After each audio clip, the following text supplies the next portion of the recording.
13-qishloq afsonalarga boy hudud. Ulardan biri shuki, bu yerlarda bir vaqtlar maniyak yashab o'tgan va qo'lga olinishidan avval u bor budini oltinga almashtirib yashirib qo'yishga ulgurgan. Lekin gap shundaki, u qayerdaligini hech kim bilmaydi. Men esa bilaman. Qiziqib so'rashingiz mumkin, qayerdan deb. Men esa javob beraman. Men aynan o'sha maniakning nabirasi bo'laman va qishloqqa merosimni qidirib keldim. Xo'sh, sotuvchi shu bo'lish kerak. Hoy, keldingizmi? Sizning ismingiz Bruno, ha, xuddi shunday. Uyni olishga tayyorman, ko'rsating. Ha, albatta, lekin bilasiz, kimnikiligini. Ha, bilaman. O, manyakning uyi bo'lishi mumkin. Manyakning uyi? Ha, yo'q, ha, mana bu yerdan o'tish mumkin emas. Kanalizatsiya bor.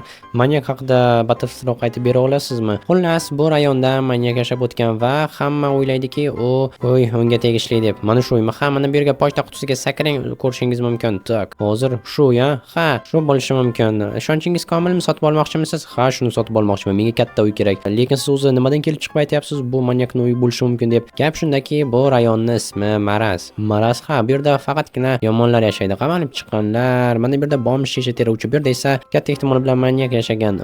Tushunarli. Ha, mayli. Mana bu yerda aytayapman-ku, qamalib chiqqan, ehtiyot bo'ling-da. Va bo'ldi. Men hozir dokumentlarni olib kelaman. Tayyormisiz olishga? Tayyorman, olib kelavering. Ishonchingiz komil? Ishonchim komil, 100%. Bo'pti. Yana bir narsani aytib qo'yay. Bu yerda kechalari ovozlar chiqadi. Menga farqi yo'q. Uyni olsam bo'lgan. Nimaga qiziqib qoldingiz o'zi? Sizning nima ishingiz bor? Sotasizmi? Soting. Bo'pti. Hozir fikringizdan qaytmaysizmi? Qaytmayman deyapman-ku. Yeb yuborar ekanda bu. Olaman degandan keyin olib kelsa dokumentlarni. Tushunursan. Bo'ldi, ha, rostdan Maraz rayoni va ha, bobom shu yerda yashagan. Hammaga salom, mening ismim Bruno va men. Xo'sh, nima bo'ldi? Sotdim. Davay, dokumentlarni olib bor, qutulaylik bu la'natlangan uydan. Aha, manyakning nabirasi bo'laman. Men birinchi marta qotilligimni bobomni izidan borib 15 yoshimda qilganman. U sinfdoshim edi va bugun qonuniy merosimni ortidan keldim. Men qilayotgan qotilliklar borgan sari mashhurlashib boryapti va boshqa davlatga qochishim kerak. Qanchalik tez bo'lsa, shunchalik yaxshi bo'ladi. Tak, mana bu yerlarni tozalash kerak. Lekin ketishimdan avval, xazinani topishimdan avval bobomni xotirasiga bag'ishlab bu uyni yaxshilab remont qilaman va 2 barobar qimmatga sotib ketaman. Ha, tak, mana bularni hammasini olib tashlash kerak. Bu yerda necha yillardan beri yotibdi. Kravatni esa tashlab yubormayman. Axir bobomniki bu oilaviy. Yaxshi, mana bu yerda jitel turibdi. Ey, jitel, ha, nima bo'ldi? Menga bir narsa kerak. Xo'sh, bu yerda qurilish mollari sotadigan joy kerak va yana bankomat. Bankomat merning uyining orqasida. Merning uyi qayerda? Quduq bor qishloqning o'rtasida.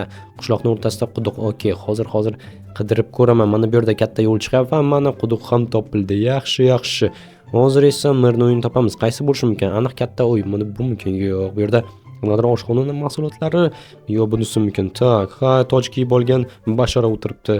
Qani ko'raylikchi, ha, uyning orqasida rostdan ham tak, bu telefon budkasi. Mana bankomat. Yaxshi, telefon budkasi ham, bankomat ham bor. Bu juda ham qulay. Xo'sh.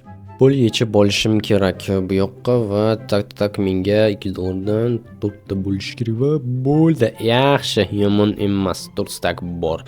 Tak, ajoyib. Xabar keldi. Endi esa bu yerdan ketishim mumkin, chunki bularni hammasi menga uyni remontini qilishga yetadi. Yana qaysi tarafdan borishim kerak edi uyga? Xo'sh, mana bu yerdan kelgan bo'lsam, sotuvchi bu yerda edi va mana bu огород uy yonida va bo'ldi. Yetib keldik. Jitel, qurilish do'koni bormi? Ha, o'sha yerda. Mana bu ko'znitsani ortida. Shu yerdami? Ha, tak, ko'znitsa ortida. Hozir ko'ramiz. Mana bu yo'q, juda ham kichkina. Mana bu mumkin. Tak, ha, ichida bloklar ko'rinyapti. Uy sotiladi yozilgan. Nima?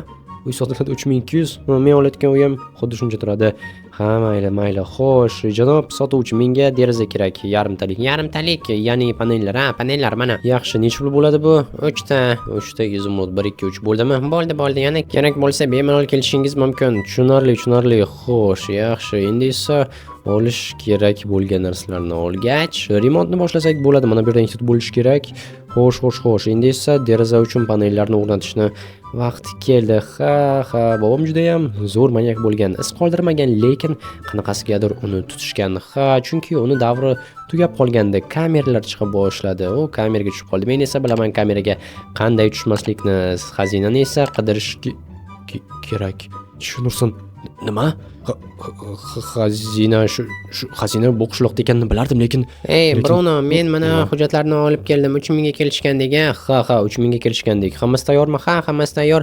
Dokumentlarni tayyorlab qo'ygan edim avvaldan. Okey, mana unda sizga Xo'sh, 3000. Tak, mana bo'ldi. Oling dokumentni. Aha, olishingiz mumkin. Rahmat. Siz bilan ishlaganimdan xursandman. Umid qilamanki, uydan ketmaysiz. Ketmayman. Hammasiga javob. Qamalib chiqqaniga ham, bomb teruvchiga ham. Bo'pti, ketdim. Okey. Xo'sh, hamma narsa joyida. Pullar, okey va mana hujjat ham o'zimda. Ketdi. Qoyil, endi men bo'yni haqiqiy qonuniy egasi bo'ldim. Va tagida oltinlar turibdi. Bobomning xazinasi nahotki u shunchaki uyni tagida ko'mib qo'ygan va hech kim shuncha vaqtdan beri jishinursin ochilmayapti. Shuncha vaqtdan beri topolmagan. Aqldan olishi mumkin haqiqiy xazina. Tilla slitlar turibdi va tangalar. Ehtiyot bo'lish kerak. Uyni tezroq ta'mirlash va bu yerdan surish kerak. Tak. Nima qilishim mumkin? Ha. Shoshmaslik kerak. Sekin tinchlan Bruno, tinchlan. Uyni birinchi navbatda ta'mirlash, keyin esa sotish va pullarni olib qochish kerak.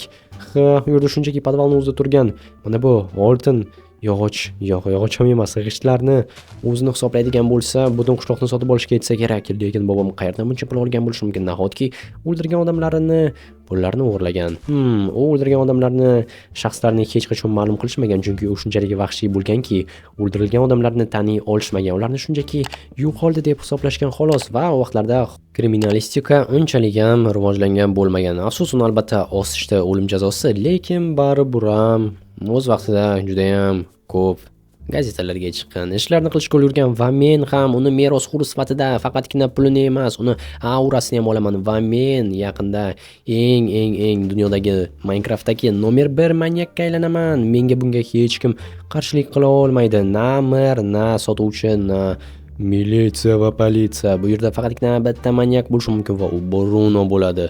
Xo'sh, bo'ldi, mana bu yerlarni yopamiz va bu yerlarni ham ta'mirlash kerak, chunki men bobomni ruhshod bo'lishini istayman. Xo'sh, bularni hammasini ochib tashlaymiz. Mana aytishim bularni ham va bo'ldi. Uy almatechik bo'ldi, lekin bu hammasi ta'mirlash uchun. Umid qilamanki, kamida 2 barobarga sotishga imkonim bo'ladi. Hech bo'lmasa 6000 ga. Oddiy ishchiga hisoblaydigan bo'lsak, bu uylar 10 mingdan ziyod turadi va mening mo'ljalim shu. Lekin kamida 6000 ga sotaman, chunki 2 barobar plyusga chiqmasam bo'lmaydi. Xo'sh, bo'ldi, bularni ham hammasini olib tashlaymiz va yaxshi bu yerlarni yopish kerak. Qoyil uy ana endi yashasa bo'ladigan ko'rinishga kelyapti. Kravatni esa qoldiraman. Bobom juda ham kulgili bo'lgan. O'zini yaxshi ko'rsatish uchun shunchaki pusht kravat olib olgan va bu yerda turgan pusht kravat srazu menga bu signalni berdi. Men bilib oldim, bobomni o'yi shu edi. Chunki menda uni kundaligi bor. Balki bu video qanchadir like yig'sa, hattoki ko'rsatarman, lekin ishonchim komil emas, chunki internetga tarqalib ketadigan bo'lsa, Minecraft politsiyasi orqamdan kelishi mumkin. Buni esa men istamayman. Yaxshi, endi esa bu yerlarni ham yopish kerak. Bo'ldi. Tak, tepasini ham yopamiz. Hozir buni buzamiz va bo'ldi. Tom shundoq ham yaxshi ko'rinyapti. Shuning uchun ham unga tegmaganim ma'qul. Keyinchalik tepasiga chiqib ko'rishim mumkin. Qanday holatda ekanini baholash uchun bu yerga yana bir-ikki narsalar kerak bo'ladi. Lekin avval toshlarni chopib kelishim kerak, chunki manyaklarning ishi oson emas. Biz bu yerda kameralar bilan kurashishimiz kerak. Krutoy politsiyachilar bilan. Avvallari esa zo'r edi. Bobomga o'xshaganlar ko'p edi, lekin bobom baribir ham nomer 1 bo'lgan, chunki vahshiylik bo'yicha unga teng keladigani yo'q edi. Afsus. Men esa juda ham qattiq qiynalishimni to'g'ri keladi, chunki bitta men emasman. Menga o'xshaydiganlar ko'p va men taslim bo'lishni istamayman. Meni qo'shimcha tabiatdan berilgan plyus tarafim bor va bu bobomni avlod eganim Jurnursin. Bu ham bu yerda g'or bor ekan. Bu yerga birortasini olib kelib otib tashlash yoki boshini tosh bilan yorish zo'r bo'lardi-ya, lekin qishloqni ichida qilgan ma'qul. Hamma hayron qolish uchun g'orning ichida bo'lsa yiqilib tushgandir deb o'ylashlari mumkin, lekin kechasi uxlayotgan odamni yotgan joyida boshini yorsa yoki pichoqlab tashlasa, mana bu butun qishloqqa ovoza bo'ladi va shu bilan shug'ullanishim mumkin. Lekin hozircha men shunchaki uyda o'tirganim ma'qul. Hamma yoqni remont qilib, chunki men ko'chib kelganimdan srazu qotilliklar boshlanadigan bo'lsa, albatta mendan shubha qilishadi. Men esa bunday bo'lishini istamayman. Men bu qishloqda juda ham ko'p ishlar qilmoqchiman. Birinchi navbatda merni yo'q qilaman, keyin esa sotuvchini va pulimni qaytarib olishim mumkin bo'ladi. Albatta ungacha ishlatib yubormasa xo'sh. Endi esa bu yerni tez almashtirib qo'yish kerak. Mana bu o't bosgan toshlarning o'rniga yaxshi normalniy toshlarni mana bularni ham olib tashlayman va bo'ldi. Bunisi va bunisi. Yaxshi, tak, faqatgina qutini ochishga qiynalaman shekilli, chunki u yerga kamida montirovka kerak bo'ladi mixlarni sug'urib olish uchun. Sindirsam esa ichidagi narsalar bilan yo'q bo'lib ketishi ham mumkin, chunki judayam avval bo'lgan voqealar Minecraft versiyalari almashgan va shuning uchun ham bu yerda bug bo'lishi mumkin. Shunga tinchgina qanday o'ylangan bo'lsa shunday ochish kerak. Ya'ni montirovka bilan xo'sh, menga qilish kerak bo'ladi, chunki o'rgimchak to'g'rilarni olib tashlashim kerak. Yaxshi, mana bo'ldi. Bularni endi olib tashlasa bo'ladi va uy ana endi yangicha ko'rinishga keldi. Lekin bu yerga hali juda ham ko'p mebel qo'yish kerak bo'ladi. Shundagina biror nima qilishim mumkin. Sotishga harakat qilishim, ungacha esa yo'q. Eshik yaxshi ishlab turibdi. Xo'sh, menga bu yerda hozir sandiq kerak bo'ladi, lekin birinchi navbatda kravatni o'rnataman va sandiqni o'zini ham xo'sh, qandayda mana bo'ldi.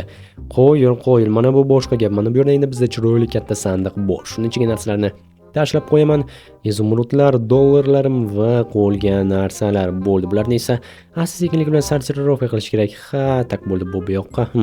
Bu kerak emas. Buni bu yerga qoldirsam bo'ladi, chunki ishlataman. Bunisini bilmadim, o'ylab ko'rish kerak. Xo'sh, bu ham kerak bo'ladi. Buni ham ishlatarman. Tak, yog'och cho'plar kerak, ip kerak. Mana bu qilichni bilmadim, bu ham kerak bo'lib qolishi mumkin. Va mana bularni tashlab yubor. Tak, mana bitta bombni idishlarni teradigan bor. Axir shuni qutisiga solib qo'ysam bo'ladi. Mana u sovg'a bo'ladi. Yaxshi, endi esa bo'ldi. Tayyorlanishimiz mumkin. Bugungi tun juda ham oson va sokin bo'ladi, chunki men hali ovga chiqmadim.